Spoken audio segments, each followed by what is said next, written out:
Welcome, good evening. Let's start today with the part 2 of lesson 2, Shehnai of Bismillah Khan. Now this summary was already provided to you, so still you could go through it. It in short tells you about the two great maestros, that is masters, and about their lives, that is Evelyn and Bismillah Khan.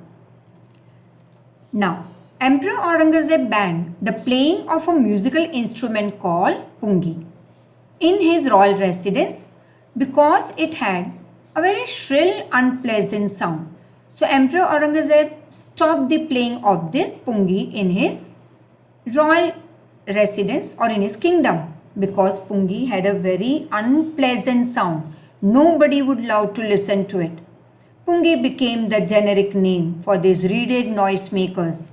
Now generic name, that is relating to a particular group of things. Reeded noisemakers, that is you can say some semi-cylindrical instrument, and over here it is the semi-cylindrical instrument is pungi. So pungi became the generic name for these noisemakers. Few had thought that it would one day be revived, that is bring back to life, that is one day it will come back in a new form.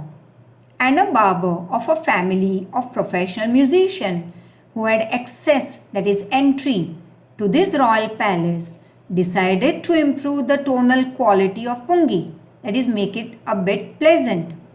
He chose a pipe with a natural hollow stem, means he picked up a narrow pipe a bit longer and broader than pungi and made 7 holes on the top of this pipe.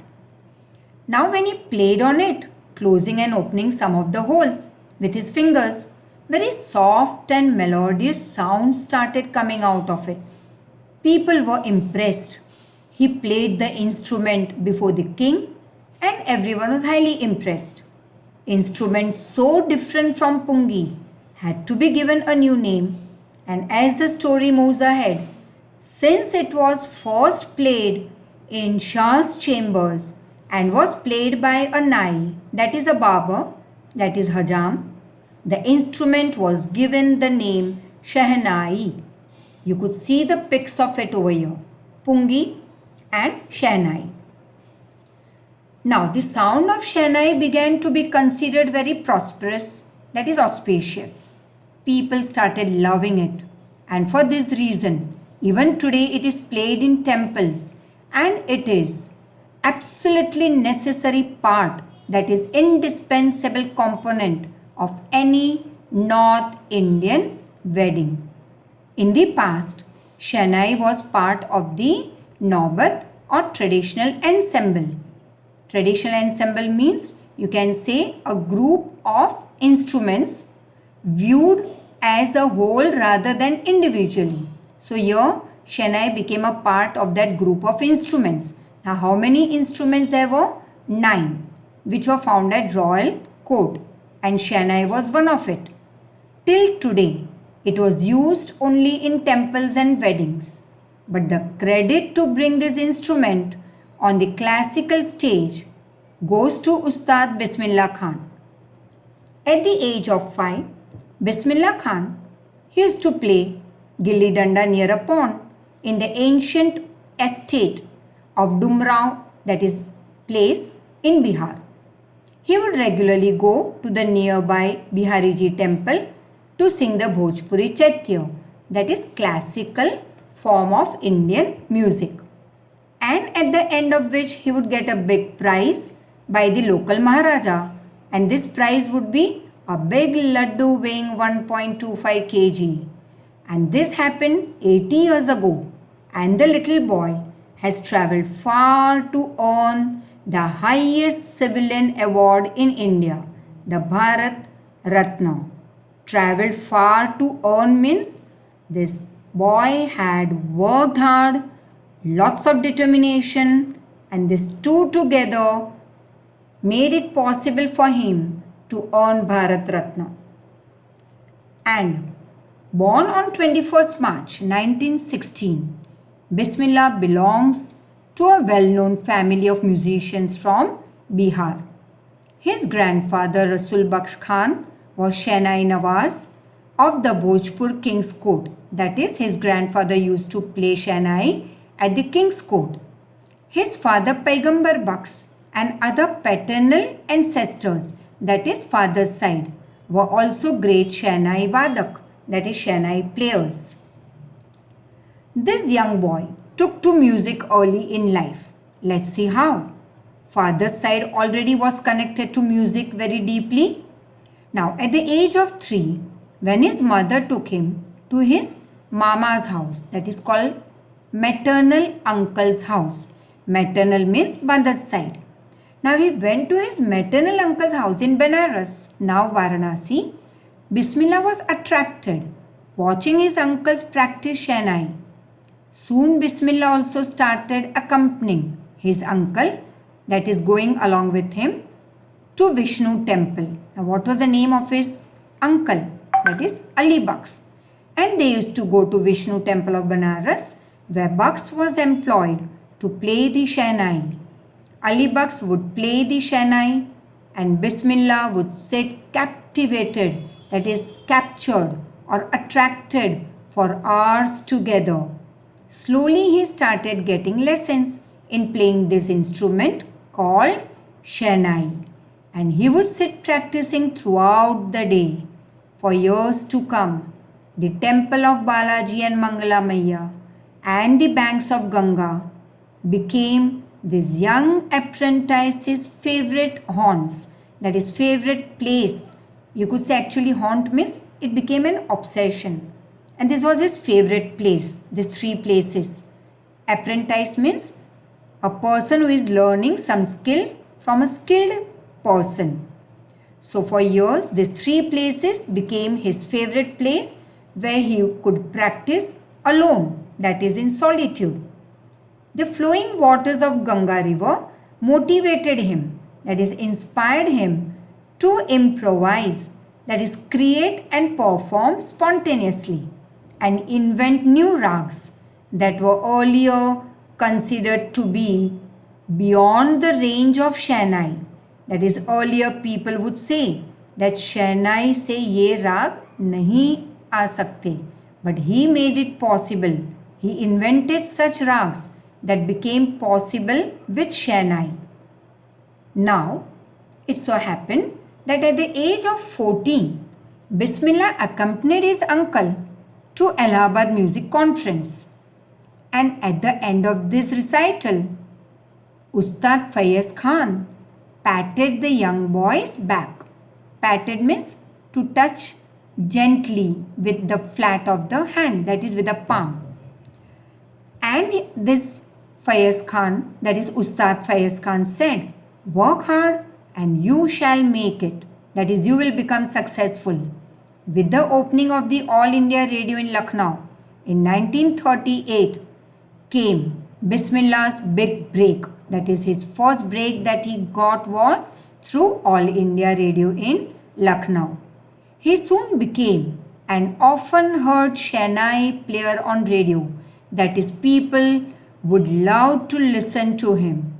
When India got independence on 15th August 1947, Bismillah Khan became the first Indian to greet the nation with his Shehnai. He was the first Indian to play Shehnai for greeting the country. He poured his heart, that is 100% he gave his hard work over here. So he poured his heart out into Rag Cafe, from the Red Fort to an audience which included Mahatma Gandhi and Pandit Jawaharlal Nehru, who later gave his famous Tryst with Destiny speech. So this was the name given to the speech. And Bismillah Khan has given many memorable means worth remembering. People would always remember such performances both in India and in the whole world. His first trip abroad was to Afghanistan, where King Zahir Shah was so taken in, that is attracted by the master, that he gifted him very costly, that is priceless Persian carpets and other souvenirs. Souvenirs means a thing that is kept as a reminder of a person, place or event. The king of Afghanistan was not the only one to be attracted with Bismillah's music. Film director Vijay Bhatt was highly impressed after hearing Bismillah play at a festival that he named a film after this instrument called Goonj Uthi Shehnai. So, apart from great people, one more person also was attracted by his music, and that was famous film director Vijay Bhatt, and he gave the name to his film Goonj Uthi Shehnai. The film was a hit, and one of Bismillah Khan composition Dil Ka Khilona Hai Toot Gaya turned out to be nationwide chartbuster. That is awesome, you can say over here, super duper hit. In spite of this huge success in this filmy world, that is celluloid world, Bismillah Khan's ventures in film music, that is venture means when you take a daring risk or a journey or you undertake something very daring in your life. So Bismillah Khan's ventures in film music were limited to only 2 movies. One was Vijay Bhatt's Goonj Uthi Shehnai, he played for this movie, and Vikram Srinivas Kannada venture Sanadhi Appana. I just can't come to terms, means I can't accept all this filmy world with the artificiality and the glamour of the film world, he says with emphasis, that is with more importance given to his words, that I couldn't agree to this filmy world. I don't like the glamour and all. And awards and name came thick and fast, that is very speedily. Bismillah Khan became the first Indian to be invited to perform at the prestigious Lincoln Center Hall in United States of America. He also took part in the World Exposition in Montreal, in the Cannes Art Festival, very famous even today, and in the Osaka Trade Fair he was welcomed. So well known did he become, that is he became famous internationally, that an auditorium in Tehran was named after him, that is he became so famous in the world that in Tehran an auditorium was given a name after him, that is Tehar Mausiqui Ustad Bismillah Khan. National awards like Padma Shri, Padma Bhushan, Padma Vibhushan were, you can say, conferred on him. He was honored, he was respected by these awards. And in 2001, Ustad Bismillah Khan was awarded India's highest civilian award, and that is the Bharat Ratna. With the coveted award that is greatly desired, people would love to have this award. Very few people are lucky, you can say, to have this award. So it is called coveted award. So with this coveted award resting on his chest and his eyes gleaming with rare happiness, glinting means shining, he said, all I would like to say is, teach your children music, and this is Hindustan's richest tradition. Even the West is now coming to learn our Indian classical music. In spite of having travelled all over the world, Khan Sahib, as he is lovingly called, is exceedingly, that is very greatly fond of Benares and Dumrao. If you remember Dumrao place we did in the beginning, he used to go and play Gilli Danda near the pond at Dumrao. So he was fond of these 2 places, and they remain for him the most wonderful towns of the world. A student of his once wanted him to head a Shehnai school in US, and the student promised to recreate, that is to replica, that is make same to same, create it, the atmosphere of Banaras by replicating the temples there.